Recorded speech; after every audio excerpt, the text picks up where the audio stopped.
Good morning, students. Today we start our next topic of class 12th and the chapter number 2nd, end of bipolarity. In previous video lecture we discussed about the role of Mikhail Gorbachev in the disintegration of USSR.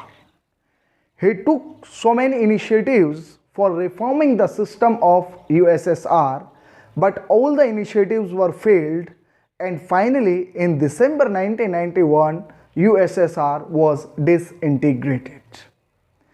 There were several reasons behind the disintegration of USSR.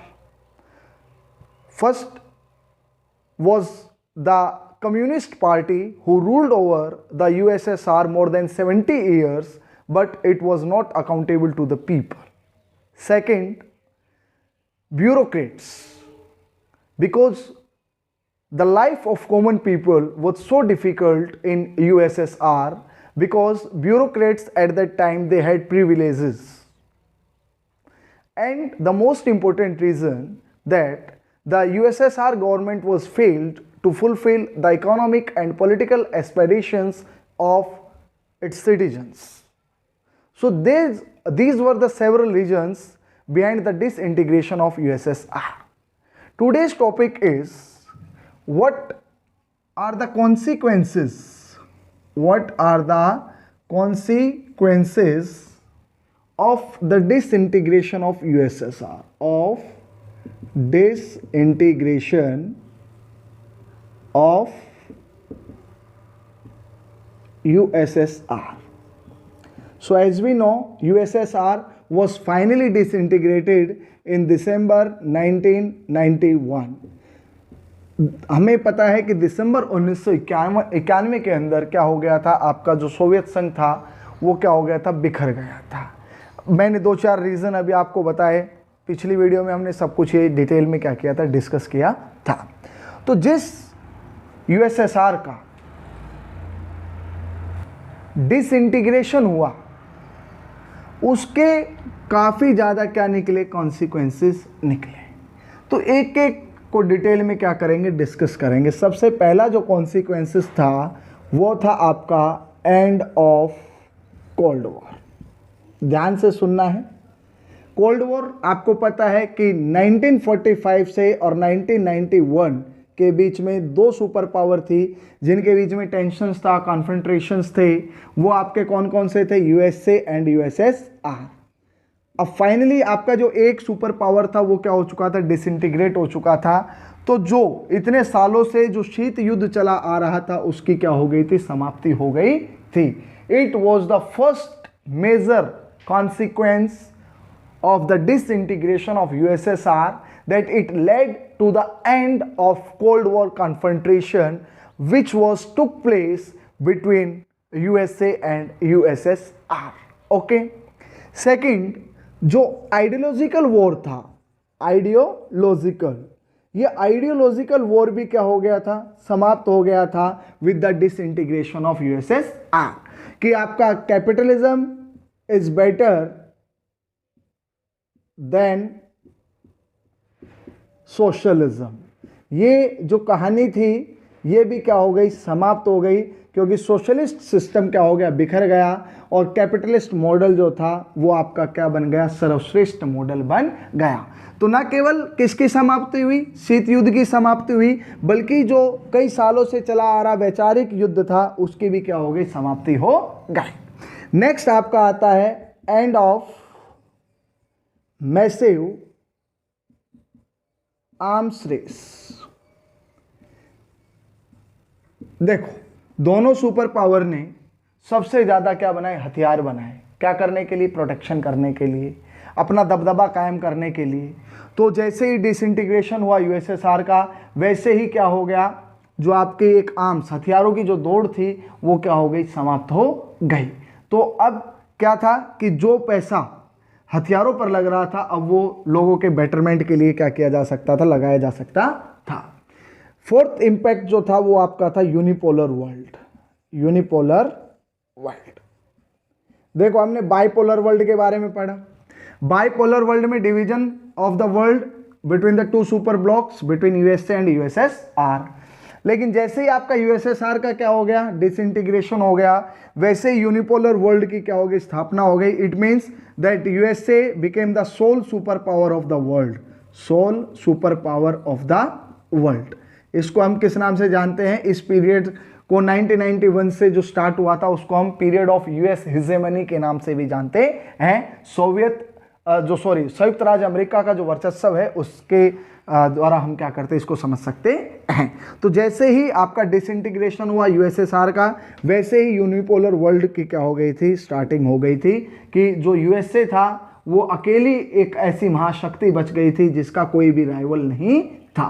ठीक है, next इसका क्या था, supremacy of, next consequence था supremacy of the capitalist ideology, capitalist ideology. पूरे world के अंदर जो आपकी पूंजीवादी विचारधारा थी वो कायम हो गई थी, उसकी श्रेष्ठता क्या हो चुकी थी, साबित हो चुकी थी।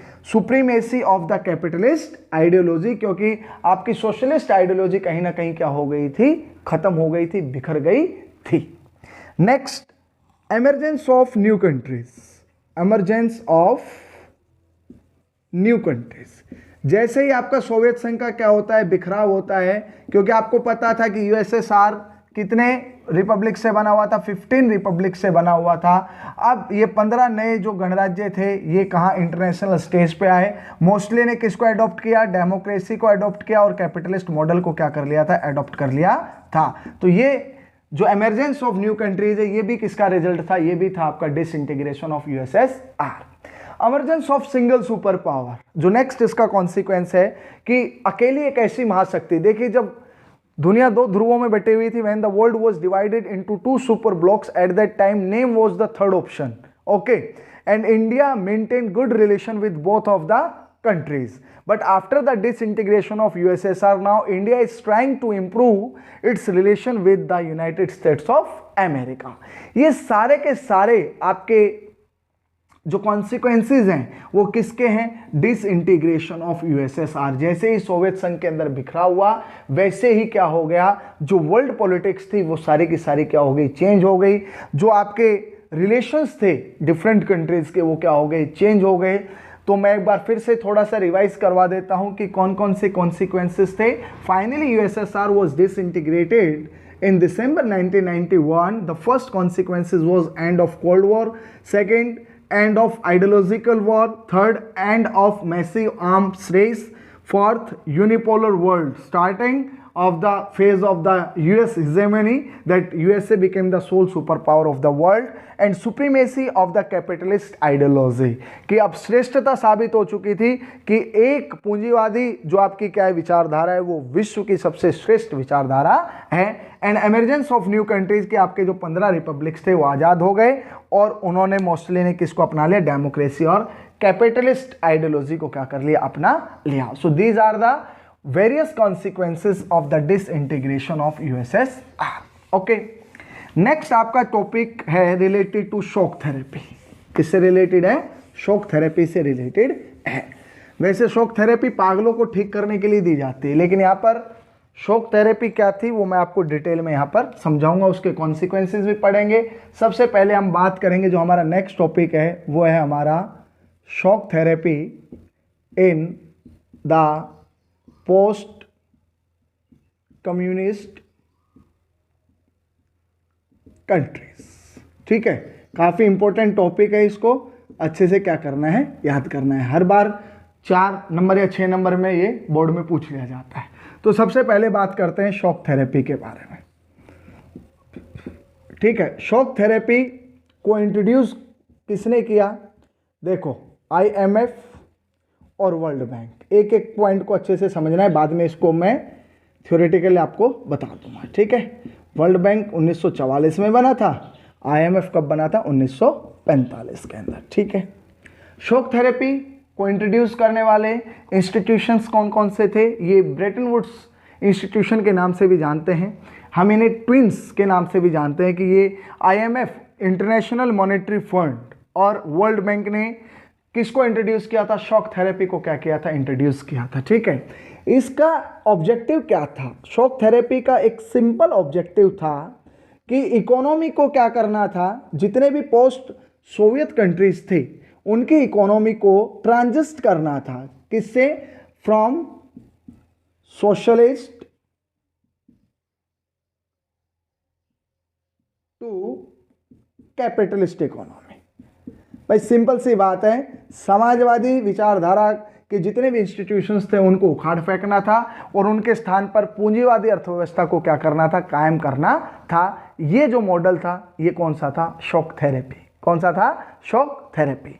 तो शॉक थेरेपी क्या था, the model of transition in Russia, central Asia and east Europe from an authoritarian socialist system to a democratic capitalist system which was influenced by the World Bank and the International Monetary Fund, that was known as shock therapy.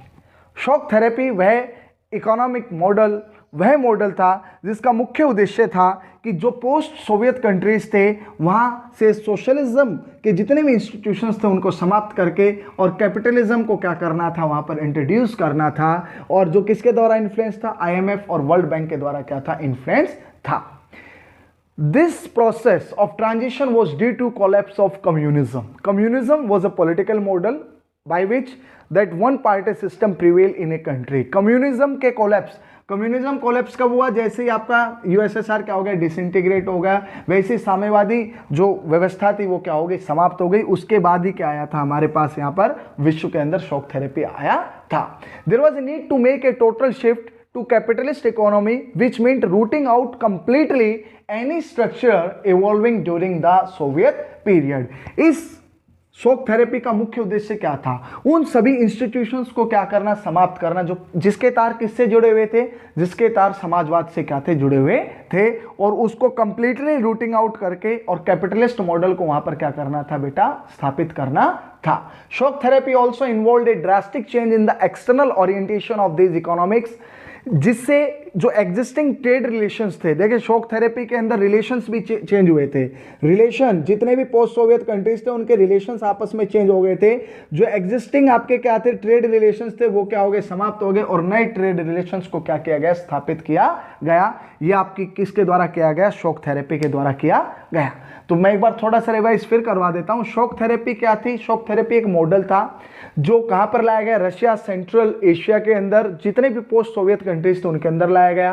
किनके द्वारा लाया गया, mostly जो influence किया था वो क्या था, इंटरनेशनल मॉनेटरी फंड और वर्ल्ड बैंक। और ये दोनों ही किसको रिप्रेजेंट करते हैं, कैपिटलिस्ट वर्ल्ड को क्या करते हैं, रिप्रेजेंट करते हैं। ठीक है, इनका मुख्य उद्देश्य क्या था कि transit the economy from socialist to capitalist. और ऐसा संभव क्यों हो पाया, क्योंकि एंड ऑफ कम्युनिस्ट ब्लॉक, क्योंकि आपका सोवियत संघ क्या हो गया था, बिखर गया था। ठीक है, तो ये आपका क्या था, शॉक थेरेपी था। अब हम बात करेंगे, जो हमारा नेक्स्ट टॉपिक है वो है कि इस शॉक थेरेपी के रिजल्ट्स क्या निकले, क्या क्या कॉन्सिक्वेंसेस थे किसके, शॉक थेरेपी के। तो नेक्स्ट टॉपिक अब हम पढ़ेंगे कॉन्सिक्वेंसेस ऑफ शॉक थेरेपी। ठीक है, शॉक थेरेपी के क्या रिजल्ट्स थे, एक एक करके डिटेल में क्या करेंगे, डिस्कस करेंगे। सबसे पहला, ruin the economies, ruin the economies। देखो शॉक थेरेपी से कोई इतना बड़ा परिवर्तन नहीं आया। रशिया के मेजर पार्ट के अंदर क्या आया था, डिजास्टर आया था। The shock therapy brought ruin to the economies and disaster upon the people of the entire region। पूरे क्षेत्र के जितने भी लोग थे या पूरा जो क्षेत्र था उसकी अर्थव्यवस्था को क्या कर दिया गया, बर्बाद कर दिया गया। किसके द्वारा, शॉक थेरेपी के द्वारा। The value of Russian currency, देखिए रशियन करेंसी उस समय क्या थी, रूबल। रूबल की जो वैल्यू थी वो क्या हो गई, डिक्लाइन हो गई। ठीक है, और कभी भी किसी करेंसी का अगर उसके अंदर क्या होता है, उसके अंदर गिरावट होती है तो इन्फ्लेशन क्या हो जाता है, बढ़ जाता है। The value of Russian currency rouble decline dramatically, people lost all their savings, लोगों की जितनी जमा बचत जो थी वो सब क्या हो गई, समाप्त हो गई, जिसके कारण से क्या बढ़ गया बच्चों, इन्फ्लेशन। इन्फ्लेशन होता है महंगाई, क्या होता है, महंगाई। और जब भी किसी देश के अंदर महंगाई अगर बढ़ती है तो वहां के लोगों का जो जीवन जीवन है वो काफ़ी क्या हो जाता है, मुश्किल हो जाता है। तो सबसे पहले जो शॉक थेरेपी ने क्या किया, ruin the economies and disaster upon the people, लोग बर्बाद हो गए। क्यों? दूसरा कारण क्या था कि जो रूबल करेंसी थी रशिया की, उसमें क्या हो गई, उसमें गिरावट आ गई, जिसके कारण से लोगों की जो सेविंग थी वो खत्म हो गई और इन्फ्लेशन, जो महंगाई थी वो काफ़ी क्या हो गई, बढ़ गई। अब गवर्नमेंट ने क्या किया, गवर्नमेंट जो सब्सिडी देती थी, मैंने आपको सोवियत सिस्टम का फीचर जब मैंने आपको बताया था, उस समय मैंने बताया था कि गवर्नमेंट बेसिक नेसेसिटीज के ऊपर क्या करती थी, सब्सिडी देती थी। लेकिन यहां पर गवर्नमेंट ने क्या कर लिया, विड्रॉ कर लिया। विड्रॉ किसको कर लिया, withdraw of subsidies which was provided by the government on the basic necessities. अब क्या किया कि सरकार ने जो भी सब्सिडी, जो पैसा देती थी किसके ऊपर, हेल्थ के ऊपर, एजुकेशन के ऊपर और दूसरे जो आपकी जरूरत थी उनके ऊपर, अब गवर्नमेंट ने वो देना क्या कर दिया, बंद कर दिया। जिसका रिजल्ट क्या हुआ कि एक लार्ज सेक्शन जो था वो किसके अंदर फेल हो गया, वो पॉवर्टी के अंदर फेल हो गया। जिस यूएसएसआर के अंदर गरीबी नहीं थी वहां पर क्या आ गई, गरीबी आ गई। किसके कारण से, क्योंकि सरकार ने क्या किया, जो सब्सिडी देती थी गवर्नमेंट, उसने उसको क्या कर लिया, विड्रॉ कर लिया। The government withdraw subsidies, yes, which pushed large section in to poverty and the middle classes were pushed to the periphery of the society। अब तीसरा जो सबसे इंपॉर्टेंट कॉन्सिक्वेंस आया शॉक थेरेपी का कि जो सब्सिडी गवर्नमेंट के द्वारा दी जाती थी उसको बंद कर दिया गया, जिसके कारण से एक बहुत बड़ा जो सेक्शन था समाज का वो किसके अंदर चला गया, वो चला गया गरीबी के अंदर। नेक्स्ट आपका आएगा लार्जेस्ट गैराज सेल। इसको समझिए, largest garage sale in the history. क्या थी लार्जेस्ट गैराज सेल? देखो 90%, मोर देन 90% रशिया की जो इंडस्ट्री थी उनको कोड़ियों के भाव क्या कर दिया गया, आम लोगों के बीच में क्या कर दिया गया, इंडिविजुअल्स को क्या कर दिया गया, बेच दिया गया। जिसको किस नाम से जाना जाता है, जिसको जाना जाता है largest garage sale in the history, when the 90% of the public sector industries of Russia were sold out at throwaway prices, कोड़ियों के भाव बेच दिया गया। 90% से ज्यादा इंडस्ट्री को उसको क्या कहा जाता है, largest garage sale of industry history कहा जाता है। विश्व की सबसे बड़ी गैराज सेल का नाम दिया जब 90% जो सार्वजनिक क्षेत्र की उद्योग थे उनको निजी हाथों के बीच में कोड़ियों के दाम बेच दिया गया, उसको हम क्या कहते हैं, लार्जेस्ट गैराज सेल। और ये किसके कारण से हुई थी, ये शॉक थेरेपी के कारण से हुई थी। नेक्स्ट, जितना शॉक थेरेपी ने किसके ऊपर ध्यान दिया, इकोनॉमिक ट्रांजिशन के ऊपर ध्यान दिया, उतना पॉलिटिकल ट्रांजिशन के ऊपर ध्यान नहीं दिया। जितना उन्होंने इकोनॉमी के ऊपर ध्यान दिया उतना उन्होंने डेमोक्रेसी प्रमोशन के ऊपर ध्यान नहीं दिया। ये भी एक बहुत बड़ी क्या थी, कमी थी किसके अंदर, आपकी शॉक थेरेपी के अंदर। The construction of democratic institution was not given the same attention and priority as the demand of economic infrastructure. Yes, जितना आर्थिक ढांचागत को क्या दिया गया था, फोकस किया गया था, उतना डेमोक्रेसी को प्रमोट नहीं किया गया, उतना राइट्स के ऊपर क्या नहीं दिया गया, ध्यान नहीं दिया गया। So most of these economies, especially Russia, started reviving in 2000। देखिए इनमें से अधिकतर जो इकोनॉमी थी वो 2000 के बाद थोड़ा बहुत क्या होने लगी, रिवाइव होने लगी, 10 years after the independence. The reason for the revival, अब जो रशिया था वो रिवाइवल होने का उसका सबसे बड़ा कारण है कि वहाँ पर नेचुरल जो आपके रिसोर्स हैं, चाहे वो गैस है, चाहे आपका ऑयल है, चाहे वो आयरन है, वो वहाँ पर क्या थे, प्रचुर मात्रा में थे। यही कारण है कि आज रशिया क्या हो गया है, रिवाइव हो चुका है। तो ये आपके क्या है, और ये जितने भी उसके पास नेचुरल रिसोर्स हैं उनको वो क्या करता है, एक्सपोर्ट करता है। सबसे बड़ा तो इकोनॉमी का बेस रशिया का यही है। सेकंड है आर्म्स मार्केट भी है। इंडिया सेकंड लार्जेस्ट परचेजर है आर्म्स का, जो S-400 मिसाइल से, जो काफ़ी इंपॉर्टेंट मिसाइल है किसी भी दुनिया के देश के लिए। तो ये सारी चीज़ें हैं जिससे कि जो रशिया है वो 10 साल के बाद क्या कर पाया, रिवाइव कर पाया। तो ये सब किसके कॉन्सिक्वेंसेज हमने पढ़े, ये हमने पढ़े consequences of shock therapy which was introduced by IMF and by the world bank. तो फर्स्ट था ruin the economies and disaster upon people. लोग त्राही त्राही कर उठे, जितना भी एंटायर रीजन था उनके ऊपर ये क्या बन के आई, डिजास्टर बन के आई। क्योंकि रूबल जो करेंसी थी रशिया की उसके अंदर क्या आ गई, गिरावट आ गई, जिसके कारण से इन्फ्लेशन हो गया और लोगों की बचत समाप्त हो गई। Withdraw of subsidy by the government जो सब्सिडी देती थी बेसिक नेसेसिटीज के ऊपर, गवर्नमेंट ने उसको क्या कर लिया, विड्रॉ कर लिया। जिसका रिजल्ट क्या हुआ कि large section of the society fail into poverty. वो क्या हो गए, गरीब हो गए। अनएम्प्लॉयमेंट बढ़ गया। पहले अनएम्प्लॉयमेंट नहीं था, अब अनएम्प्लॉयमेंट आ गया। वो भी किसके कारण से आया था? शॉक थेरेपी के कारण से आया था। Largest garage sale in the history when the 90% of the public sector industries were sold out at throwaway prices among the individuals, that was known as largest garage sale in the history। और जितना economic infrastructure के ऊपर क्या किया गया था, focus किया गया था, उतना डेमोक्रेसी प्रमोशन के ऊपर ध्यान नहीं दिया गया। ये भी किसका कॉन्सिक्वेंस था? शॉक थेरेपी का क्या था? कॉन्सिक्वेंस था। So dear students, today we discuss two important topics of our chapter number 2 end of bipolarity. आपको पूरी वीडियो देखनी है और अच्छे से जो 2-3 टॉपिक मैंने आज कराए हैं उनको अच्छे से रीड करना है, लर्न करना है। वीडियो को लाइक और मेरे चैनल को क्या करना है? सब्सक्राइब करना है। जय हिंद, जय भारत।